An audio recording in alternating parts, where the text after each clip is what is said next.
Verma sir का निष्णात classes आप लोगों का फिर से स्वागत करता है। आज मैं आपके सामने क्लास 12 की एक कहानी द अर्थ लेकर आया हूँ। कभी नहीं सोचे थे कि इस तरह से लिख लिख के पैराग्राफ वाइज पढ़ाना पड़ेगा, बट स्टिल पढ़ाना है, सिलेबस है। आप घर में बैठे बोर हो रहे हैं। अच्छी कहानी है, अच्छी शॉर्ट स्टोरी है। इस शॉर्ट स्टोरी के राइटर हैं H.E. बेट्स। इनके राइटर हैं द अर्थ के H.E. बेट्स, जिनका पूरा नाम है हर्बर्ट अर्नेस्ट बेट्स। इनकी जिंदगी शुरू हुई थी 16 मई 1905 को और इनकी डेथ हुई है 29 जनवरी 1974 को। 1905 से 1974 तक ये रहे थे इस पृथ्वी पर और इन्होंने बहुत सारी शॉर्ट स्टोरीज लिखी, अच्छी शॉर्ट स्टोरीज लिखी हैं। इसमें इस कहानी का क्लाइमेक्स है। इस कहानी का अगर एक लाइन में करें तो इस कहानी में दिखाया गया है कि माता पिता के लेजीनेस के कारण एक उनका सीधा साधा बेटा किस प्रकार माता पिता इतने लेजी हैं, इतने नासमझ की तरह व्यवहार करते हैं कि वो अपने साधारण से बेटे के कनिंगनेस को यानी धूर्तता को देखकर भी इग्नोर करते रहे और अंत में सजा उन्हीं को भुगतनी पड़ी। ये कहानी उसी के बारे में है। हम लोग इसको पार्ट बाय पार्ट पढ़ेंगे। आपके पेज नंबर 82 से ये कहानी स्टार्ट होती है। चाहिए तो आप अपना बुक निकाल लीजिए, उस पर आप पेज नंबर 82 में हम पैराग्राफ वाइज पढ़ रहे हैं। इसका हिंदी भी कर रहे हैं, जैसा हम क्लास में पढ़ाते थे वैसा ही आपको पढ़ा रहे हैं। इसमें पहला लाइन, पहला पैराग्राफ देखिए, हम सब जैसा बुक में लिखा हुआ है वैसा सब कुछ लेकर आए हैं। आपको सिर्फ सुनना है और अगर आप चाहिए तो एक हाथ में मोबाइल रखकर दूसरे हाथ से बुक पलटाकर देख सकते हैं, पढ़ सकते हैं, हमारी आवाज के साथ वर्ड्स को मैच कर सकते हैं ताकि आपको समझने में कोई दिक्कत नहीं हो। All that the Johnsons had was the earth. Johnsons यानी जिस तरह से हमारे यहाँ होते हैं माथुर जी, सिन्हा जी, सिंह जी, उसी तरह से इंग्लैंड में जॉनसन्स नामक परिवार था, पति पत्नी थे। उनके पास जो था, ऑल दैट जो भी था, वह सिर्फ एक भूमि का टुकड़ा था। उनके पास भूमि का एकमात्र टुकड़ा ही था। जॉनसनों के पास भूमि का एकमात्र टुकड़ा था। वेरी ऑफन, बहुधा, ऑफ्टेन, आपको फिर से माय ग्रैंडमदर्स हाउस के वीडियो में बताए हैं, इसको ऑफ्टेन नहीं पढ़ते हैं, ऑफन पढ़ते हैं। Very often it seemed as if it were all they had ever had, यानी कभी कभी, बहुधा ऐसा, कभी कभी नहीं, सॉरी, बहुधा ऐसा लगता था कि यही धरती का टुकड़ा ही उनके पास जो है सो हमेशा से रहा था। उनको बाहर से देखने पर कोई भी व्यक्ति देखता तो बोलता कि अरे इनके पास है ही क्या, सिर पे जमीन है और कुछ नहीं है। इट वॉज ट्रू, यह सत्य था, दैट कि दे ऑल्सो हैड पोजेशंस, मतलब उनके पास कुछ और चीजों का पोजेशन था, पकड़ थी, कुछ और चीजें ऐसी थी जो उनके पास थी। ये सही बात है कि जमीन के अलावा भी उनके पास कुछ और चीजें थी। क्या क्या थी?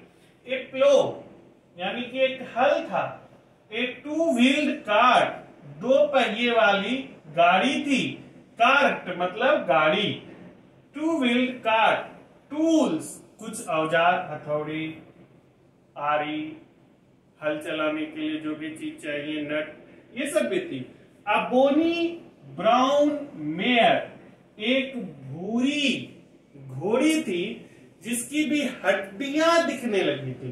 बोनी यानी कि वह सूख चुकी थी, ऐसी घोड़ी जो पोषण के अभाव में अपनी हड्डियों को निकाल चुकी थी। अब Bonnie Brown Meyer which slowly dragged the plow and the cart, जो कि बहुत धीरे धीरे उस कार्ट को खींचती थी और जमीन को जोत सकती थी। About their rough 4 acre plot, मतलब लगभग उस 4 एकड़ के प्लॉट को वह घोड़ी बेचारी बहुत धीरे धीरे, इतनी कमजोर हो गई थी कि बहुत धीरे धीरे जोत सकती थी। But without the earth these things were useless, लेकिन बिना जमीन के, बिना जमीन के, ये जो भूमि थी जिसकी बात इस फर्स्ट पैराग्राफ में की गई है कि उनके पास जो था वो सिर्फ धरती ही थी, बिना उस धरती के ये सारी चीजें बिल्कुल बेकार थी। These things were useless, किसी काम की नहीं थी। It was true, यह सत्य था, that they also had a son। यहां आता है हमारी कहानी का hero. It was true that they also had a son, यह सत्य था कि उनके पास या उनका एक बेटा भी था। वो बेटा क्या था? The Johnson's son was named Benji। जॉनसनों के, यहां देखिए आपके पैराग्राफ 3 का दूसरा वर्ड गौर से देखिए, जॉनसन्स के ऊपर एपोस्ट्रोफी कॉमा है, क्योंकि यहाँ बहुवचन से संबंध जोड़ा जा रहा है, इसलिए जॉनसन के बाद एस लगाने से वह बहुवचन बना और उसके ऊपर एपोस्ट्रोफी कॉमा देने से वह से संबंध जोड़ता है। The Johnson's son was named Benjy, Johnson's के बेटे का नाम बेंजी था। It was more than 30 years since, और तब से, जब से इसके बेटे का नाम बेंजी पड़ा यानी जन्म से 30 साल हो गए थे। It was more than 30 years since that since they had surrendered to the idea that he was not right in his head, और जब से वह जन्म लिया था तब से 30 साल बीत गए थे और जॉनसनों ने यह आइडिया दिमाग से निकाल दिया था कि उनका बेटा ठीक है, दिमाग से ठीक है। वो हमेशा ये सोचते रहते थे कि मेरा बेटा बहुत कमजोर है, मेरा बेटा आम लड़कों की तरह नहीं है, आहा ओ हो करते रहते थे। It was not that he was insane, यह बात नहीं थी कि वह पागल था। इनसेन मतलब पागल, यह बात नहीं थी कि वह पागल था और इम्बेसाइल या फिर बिल्कुल ही लेला था। इम्बेसाइल मतलब स्टूपिड, लेला। यह बात नहीं थी कि वह पागल था या इम्बेसाइल था, और even that he could not read and write, और ये बात भी नहीं थी कि वह पढ़ और लिख नहीं सकता था, and count figures, और 2-4 का जोड़ नहीं कर सकता था, ये सब बात नहीं थी। वह फिर बताते, उनका बेटा माता पिता की नजर में थोड़ा कमजोर था, लेकिन देखिए दुनिया बाहर जो देखती है वह देखती है इस बच्चे को गणित आता है, यह बच्चा लिख पढ़ सकता है, यह पागल नहीं है, किसी विक्षिप्त की तरह आचरण नहीं करता है। लेकिन उनके माता पिता की नजर में क्या था? But only that he was simple, वह एक बहुत साधारण लड़का था, बहुत साधारण। किसी से न हंसना सर्कल डायलॉग है, न हंसी वो न बोली वो, मुकुर मुकुरता की वो, तो उसी तरह से ये बहुत सिंपल था, not quite like other people, जैसे दूसरे लोग होते हैं वैसा नहीं था। लेकिन अगर दिमाग की बात करें तो वो लिख सकता था, पढ़ सकता था, वह जैसे कि गिनतियां कर सकता था, लेकिन जहां तक बात है तो वह बस साधारण सा एक बच्चा था जो कि औरों की तरह नहीं दिखता था। एंड बिकॉज, और क्योंकि he was their only son, वह उनका इकलौता बेटा था, The Johnsons had spent many years being a little too kind, इसलिए क्योंकि वह इकलौता बेटा था इसलिए जॉनसन्स ने अपने जीवन का अधिकांश क्षण उसकी तरफ कुछ ज्यादा ही लाड और दुलार में बिताया। टू एंग्सस, बहुत ज्यादा चिंतित रहते थे, एंग्सस उत्तेजित, चिंतित रहते थे। Too anxious and too sacrificial towards him, और उसके प्रति बहुत ज्यादा त्याग कर देने वाले, एक बेटा उसी पे सब कुछ न्यौछावर कर देने वाला ये माता पिता बन गए थे Johnson. So that he had grown up to seem worse, और इसीलिए शायद जब वह बड़ा हुआ अधिक लाड दुलार में ही बिगड़ेल बेटा होता है। So that he had grown up to seem worse in their eyes than he really was.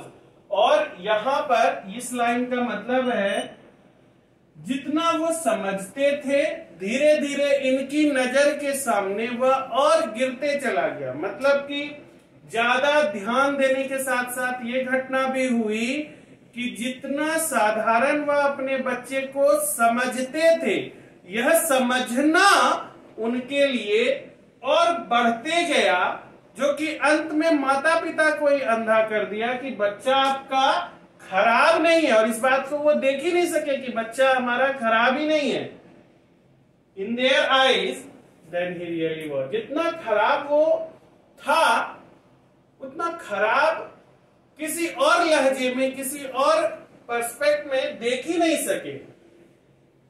Benji had the large loose limbs that often belongs to the simple hearted man as well as a simple minded man. एक normal आदमी की जो काया होती है, हमरे ऐसा मोटा सोटा आदमी, नॉर्मल आदमी, कोई हीरो टाइप नहीं, कोई सिक्स पैक नहीं, कोई मोटरसाइकिल लेके घूमने वाला नहीं, एक साधारण आदमी की जो काया होती है, बेंजी की भी वही काया थी। Benjy had the large loose limbs that often belongs to simple hearted man as well as a simple minded man.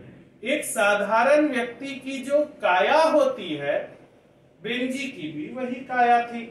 His eyes were blue, उसकी आंखें नीली थी, and all day long he had a simple smile on his face, और पूरे दिन उसके चेहरे पर एक सिंपल सी मुस्कान घर बनाए रहती थी। His eyes were blue and all day long he had a simple smile on his face, but somewhere behind the blue eyes, लेकिन कहीं न कहीं उस नीली आंख के पीछे, द सिंपल स्माइल, और उस सिंपल मुस्कान के पीछे, and that soft childish hair, और बहुत ही मुलायम बचकाने बाल के जैसे, his simplicity seemed gradually to have become a kind of cunning, लेकिन कहीं न कहीं उनकी नीली आंखों के पीछे, उसके सिंपल स्माइल के पीछे, simplicity seemed gradually to have become a kind of cunning. धीरे धीरे उसकी साधारण मुस्कान धूर्तता में बदलती चली जा रही थी। ये उसकी आंखों के पीछे का रहस्य था। अब हम लोग अगला पैराग्राफ देखते हैं, पैराग्राफ नंबर 4 से। अब आगे चलते हैं, अपना चौथा पैराग्राफ है। It was more than 30 years since the Johnsons realizing that he was not quite like others। 30 साल पहले यह बात हो चुकी थी, 30 साल पहले ही यह घटना हुई है कि जब जॉनसन्स को यह रियलाइज हुआ that he was not quite like others. कौन नहीं था दूसरों की तरह? तो बेंजी दूसरों की तरह नहीं था। He was not like quite like others had taken Benjy to a doctor. ये फिर 30 साल इस बात को बीते हुए हो गए हैं कि जब उसके माता पिता को, बेंजी के माता पिता को ये बात लगी कि हमारा बच्चा औरों की तरह नहीं है, तो वो उसे डॉक्टर के पास ले गए। This doctor had persuaded them that he needed interests. इस डॉक्टर ने जॉनसन्स को परसुएड किया, बताया, कन्विंस किया कि बेंजी के मन में कोई इच्छा जगाइए. He needed interests like that would strengthen his mind. ऐसी इच्छा जगाइए, ऐसी रुचि जगाइए जो कि उसके दिमाग को भी मजबूत करे. It would be good, यह अच्छा होगा. If they gave him something to do, यह बहुत अच्छा होगा यदि वह उसे कुछ देते करने के लिए. Some occupation, कोई काम, कोई रोजगार दीजिए उसको. Some occupation which would help his development, जो कि उसके विकास में, उसके तरक्की में, उसकी प्रगति में उसका मदद करेगा. It would have a great deal if they gave him a special interest to feed his sense of responsibility. यह एक बहुत अच्छा डील होगा, यह एक बहुत अच्छी बात होगी कि वह उसे कुछ स्पेशल चीज दे, to feed his sense of responsibility, ताकि वह अपनी जिम्मेदारियों को समझे. डॉक्टर ने उसके माता पिता को यह सलाह दिया, बेंजी के माता पिता जॉनसन्स को यह सलाह दिया कि आप अपने बेटे को रेस्पॉन्सिबल बनाइए. पुराना हिंदी सिनेमा में भी होता था, बच्चा कुछ नहीं कर सका तो विवाह करा दीजिए. काहे विवाह करा दीजिए? तो उससे रेस्पॉन्सिबिलिटी जगेगी, कोई न कोई काम करने लगेगा, सुधर जाएगा. तो यहाँ पर भी वही सेंस यूज किया गया है कि आप अपने बच्चे को कुछ रेस्पॉन्सिबिलिटी दीजिए जिससे उसका माइंड स्ट्रेंथ बढ़ जाए और वह रेस्पॉन्सिबल हो. You are people on the land, आप लोग जमीन के धनी व्यक्ति हैं. The doctor said let him keep hands, आप लोग जमीन के धनी हैं तो चलिए, आप लोग के पास जमीन है, उसको मुर्गी पालने दीजिए. So for many years Benji had kept hens. इसलिए उसके माता पिता ने उसको मुर्गी खरीद के लाके दे दिया और बेंजी भी मुर्गियों को रखने लगा. And what the earth was to his mother and father, the hens were to Benji. तो जिस प्रकार धरती उसकी माता और पिता की थी, तो मुर्गियां बेंजी की हुई. They were almost all he had. वो मुर्गियां ही थी जो उसके पास थी. When he came from school, जब वह स्कूल से आता, cut off by his simplicity from other children, और बच्चों की तरह अपने साधारण स्वभाव के कारण वह अपने बच्चों से, जो अपने साथ के बच्चों से अलग हो जाता था. When he came from school, cut off by his simplicity from other children, Benji went straight home. जब छुट्टियां होती तो जहां और बच्चे बाहर मैदानों में खेलते थे, बेंजी चुपचाप घर आता था. टू हिज हैंड्स, और अपनी मुर्गियों के पास आ जाता था. चुपचाप आया, दूसरे बच्चों से कोई मतलब नहीं, आया अपनी मुर्गियों के पास आया. which he kept in a wire coop that his father had made at the back of the house. जो कि उस मुर्गियों के पास आता था, उन मुर्गियों के पास जो कि एक तार के बाड़े में रखी गई थी, और इस तार के बाड़े को उसके पिता ने ही अपने घर के पीछे वाले हिस्से में बनाया था. एट फर्स्ट, शुरुआत में, he kept 10 or a dozen hens. शुरुआत में उसने कुछ 10-12 मुर्गियां रखी थी. ऑल कलर्स एंड ब्रीड्स, सभी प्रकार के और सभी रंगों के. ब्राउन एंड स्पेकल्ड, मतलब brown and speckle and black and white, भूरे, उजले, काले, स्पेकल्ड, चित्तेदार. And the coop was small. इतने रखे थे कि वह जो तार का बेड़ा था वह छोटा पड़ जाता था. He fed the hens simply, और बहुत साधारण खाना देता था. वह जो अब मुर्गियों को खिलाता था बहुत साधारण रूप से. On scraps from the table, on scraps from the table, मतलब कि जो उसके खाने में से कुछ बच जाता था, जो उनके घर के खाने में से कुछ बच जाता था, वही वह मुर्गियों को खिलाता था. Seeded cabbage स्ट्रंग from the wire. Seeded cabbage, जो कभी गोभी खेतों में छूट जाते थे और उसमें बीज होने लगते थे, वैसे कैबेजेस खिलाता था from the wire a little maize, कुछ मक्के भी खिलाता था, and on corn ears which he gleaned in the late summer from his father's acre of stubble, और अपने पिता के खलिहान में गर्मियों के दिन में बचे हुए कुछ चीजों को, कुछ अनाजों को वहां से लाता था और उसी को वह अपनी मुर्गियों को खिलाता था। इट इज पॉसिबल, यह संभव है, दैट ए हेन, एक मुर्गी, बीइंग अ सिंपल क्रिएचर, जो कि एक साधारण सा जीव है, thrives best on simple treatment, यह संभव है कि एक मुर्गी जो कि एक बहुत साधारण जंतु है वह जीवित रहती है एक सिंपल ट्रीटमेंट, एक सिंपल केयर टेकिंग कीजिए, मुर्गी जिंदा रहेगी। Benji understood the first and last thing, Benji ने एक और केवल एक बात समझी थी अबाउट अ हेन, एक मुर्गी के बारे में उसने एक केवल बात जानी थी कि that it exists for the purpose of laying eggs, कि मुर्गियों को सिर्फ और सिर्फ अंडे देने के लिए पाला जाता है।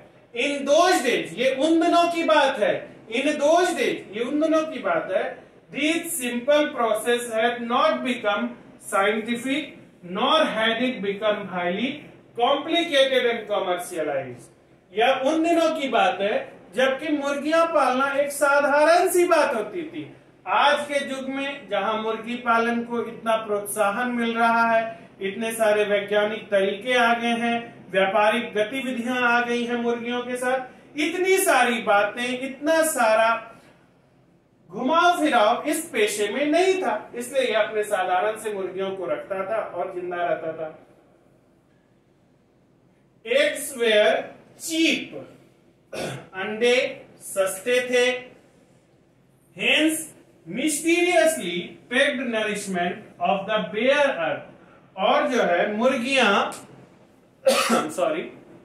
मुर्गियां खाली धरती से अपना पोषण ले लेती थी।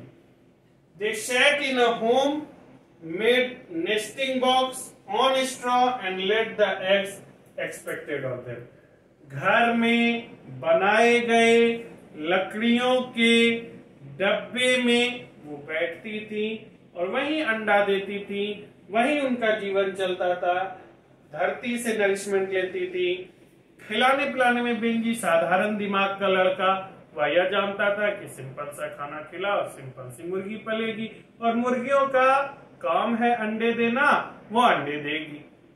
ठीक है, इतना सा आपको समझ में आया कि एक माता पिता की एक संतान है जिसका नाम बेंजी है, वो बहुत साधारण दिमाग का लड़का है, माता पिता उसके बारे में चिंतित रहते हैं, उसको डॉक्टर के पास ले गए, डॉक्टर ने सलाह दी कि वह मुर्गियां पालने का व्यवसाय करे, इससे उसमें रिस्पॉन्सिबिलिटी जगेगी।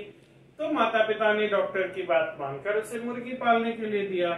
वह उसके पिता के घर में रहता है, पिता ने ही उसके लिए बाड़ा बनाया, पिता ने ही अपनी जमीन में उपजे अनाज को उसकी मुर्गियों को दिया खाने के लिए। यानी शुरुआत में पिता ने ही सपोर्ट करा बेंजी को। आगे देखते हैं बेंजी जैसे सिंपल लड़के के लाइफ में क्या क्या परिवर्तन आता है, कैसे होता है। तब तक के लिए हमारे चैनल पे ट्यून रहिए। Thank you very much.